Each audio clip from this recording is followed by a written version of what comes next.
کہیں پہ فرمایا کہ ایسی جنت میں تمہیں ٹھکانہ دوں گا جو نعیم مقیم، ایسی نعمتوں والی ہوگی جو نعمتیں ہمیشہ کی ہیں، ختم نہیں ہوں گی۔ دار المقامہ، رہائش کا گھر، دار الخلد، ہمیشہ کا گھر،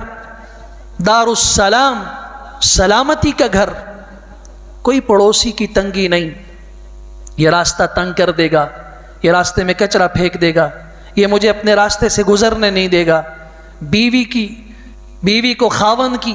اولاد کی، کسی قسم کی کوئی ایسی بات جو سلامتی اور امن اور سکون کے خلاف ہو نہیں ہوگی۔ لا يسمعون فیہا لغوا ولا تأثیما، بیہودہ بات سننے کو نہیں ملے گی، گناہ کی بات سننے کو نہیں ملے گی۔ جنت الخلد، ہمیشہ کی جنت،